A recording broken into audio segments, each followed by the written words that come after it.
And of course, some of you probably heard the story, and it's a true story at one time. Maybe it wasn't, maybe it is. My father's story with my father and a hammer. I'm 11 years old. We just moved to my grandmother's house. We went to many schools. So these boys had chased me up a tree. I'm at the top of the tree. The tree happens to be next to my driveway. And then, lucky for me, the driveway, my father pulled into the driveway. The boys backed away. So I ran to my father. He saved me. He saved me from these mean boys. And he happened to pull a hammer out and beat me with the hammer in front of these boys. A true story. All right?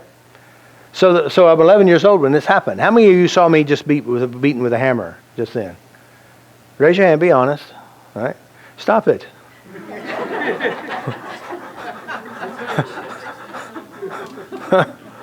You crazy people.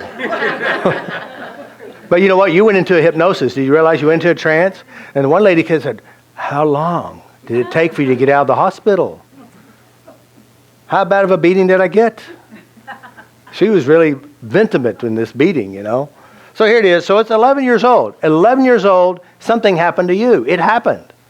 And so there's a concept and understanding. Memories buried alive never die. They just show up in another pair of shoes, and usually in an uglier and worse way. All right, so what does that mean? Now, buried alive means you have this memory. It's a snapshot. It's emotional, and it's sitting there in your unconscious. So here it is. You got this memory sitting right here in the unconscious. Just sitting there. It's got the juice. It's got the program. It's got the feelings, colors, sensations, however you do it. Now it's real. Even though I'm 11 years old when it happened, I go back to 22, and I remember the memory. Guess what happens? Whoosh. I feel it again. Whatever's in it. 22, 33, and 44. That's as far as I can go. All right? I'm 45. So here it is.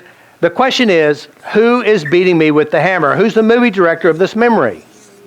It's me. And who's the beater of this memory? It's me. And who's practicing and rehearsing feeling bad? Me.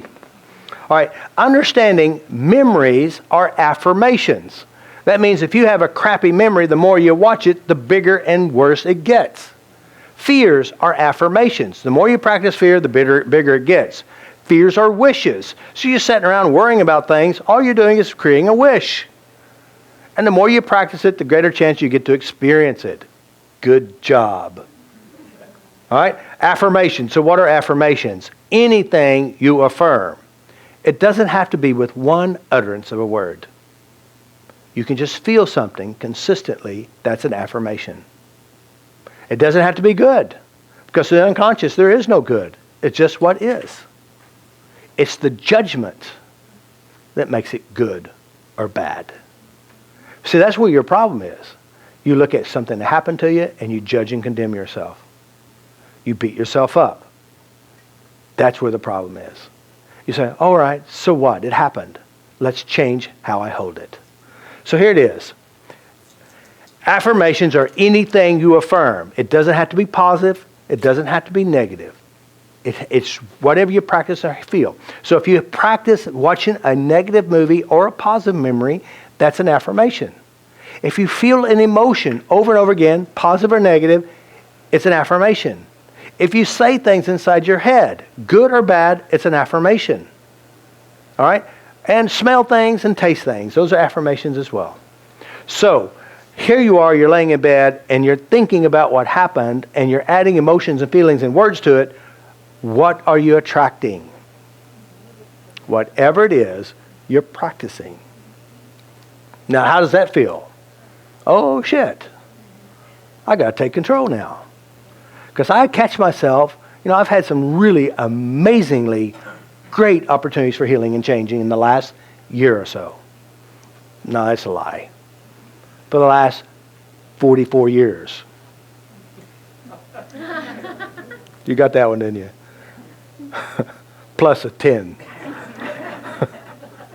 Life is a continual growth process. Either it's going to take you to death faster or it's going to take you to life longer. And so that's what's happening. So I'm tapping. And the weird thing about Robert is I talk too much. I say too much. I'm too much on the front. And then sometimes I say nothing at all. It's like I went to eat dinner with somebody. She said, "You're not talking." I'm eating. You can't talk and eat at the same time. But inside my head, conversation like crazy. Okay, I need to do this. Get that over there done.